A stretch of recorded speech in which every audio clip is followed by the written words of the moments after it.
And then my dad started telling me about the man that I was named after. My granddaddy, Wilmer Satcher. My granddaddy. My granddaddy had less than a third grade education. He learned to read from the Bible and from my grandmother, Anna Satcher. And he was a great man. He was a great family man. He worked tirelessly to provide for his family. Tirelessly. He was very well respected in the community. He was actually over the Sunday school here at Mount Liberty. Yes, there were days when only his children were in the Sunday school, but they still had Sunday school. And when he spoke, you listened. Let me say that again. When he spoke, you listened. I remember when my oldest brother, Lerone, and my cousin, Marcus, got into trouble, as they usually did. And Granddaddy had to whoop them. And I heard it. You understand? I heard it. I was good for a year and a half. So, as I said again, when he spoke and listened, and my dad also told me that he would speak at funerals. And when someone who had passed, who no one could find anything good to say about them, my grandfather would get up and say something powerful about that person and send them off the right way. And no training in public speaking at all, but he found a way to take that on. And he was a proud man, and he believed in three things. He believed in family, he believed in faith, and he believed in education. He believed that education was the key to success for his children and his grandchildren. I also want to tell you about my other grandfather, Jody Herndon. He also had a third grade education. He moved to Annistion from Noonan, Georgia, built a house that still stands to this day for his family at 802 West 14th Street. Still to this day stands. And he was a proud, great family man. His family, his children, they didn't always get what they wanted, but they always got what they needed. And as I said before, he was a proud man. And the Herndons seemed to carry themselves with a lot of pride. Almost like they were middle class, which was very wealthy for black people back then. And they weren't stuck up, they didn't look down on anybody. As a matter of fact, he knew everybody. Everybody knew him in the city. Black and white, and everybody liked him. When he'd take me out, he'd be like, "Hey, Jody, how you doing?" Everywhere we go, and he'd hit them with a contagious smile that would make them smile and make their life brighter. He was a fun man. He was a happy-go-lucky person. That I try to emulate that. And he believed in three things: faith, family, and education. He believed that education was the key to success for his children and for his grandchildren.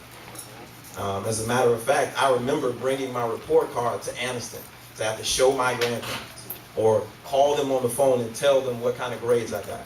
I mean, that was just how it was done. And so when I graduated from Clark Atlanta University, I brought two things on stage for me that day. I brought a slim wooden cane that belonged to my grandfather, Jody Herndon. And on my diploma, it said Daryl Wilmer Satcher, because I would not have graduated without them. And they had to cross that stage with me.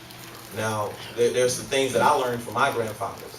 How to represent yourself with class, respect, and with professionalism. Let me say that again. How to represent yourself with class, respect, and professionalism. So that's my gift to the graduates and soon-to-be graduates. We're going to talk about representing yourselves in that way. So to all my graduates and soon-to-be graduates, congratulations.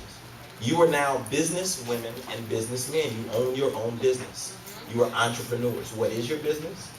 Your business is your future.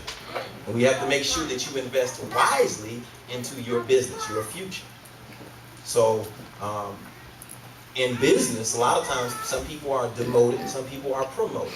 Now, a demotion usually means that you take a lesser title and less money than you were getting paid before. Now, a promotion means that you are paid more money and you get a larger title. So common sense would tell you that you prefer a promotion over a demotion. So your mission today for my soon-to-be graduates and my graduates is to find out what a demotion would mean for you and what a promotion would mean for you. And the demotion or promotion would happen after you graduate from high school and college. So for example, in your world, a demotion might mean that after I graduate, I come back and live with mom and I just hang out. I don't have a job, I just hang out. Well, A promotion could mean that maybe you go to the next level, like I go from high school to college or college to grad school. So we want to make sure that you're making a promotion. And we also, my father actually was telling me in the office before I came in that my grandfather Wilmer Satcher, looked at the church like it was a storehouse, a house where people could come to get help. So that we have to make sure that the community can come. So we need to make sure that the church and the community is also investing in our young people's business, in their future, investing wisely. Now everyone can invest financially, and that's fine. But maybe you have some great advice for them. Maybe you are a teacher and you can tutor them. So there are many ways to invest wisely. So I think we need to, as a mission, as a community and church, think about how we can invest in these young people's careers. So again, we're talking about representing yourselves with class, respect, and professionalism. So let's talk about how you dress. Now, have you ever heard the term, don't judge a book by its cover? Well, believe it or not, most people judge a book by its cover. And so you have to make sure that you are dressing for success. And you need to dress differently for different occasions. So for example, if I come in here today to speak to you in a jogging suit, how would you have reacted? well, Would you have taken me as seriously? Probably not, because I probably did not take the occasion as seriously as you did.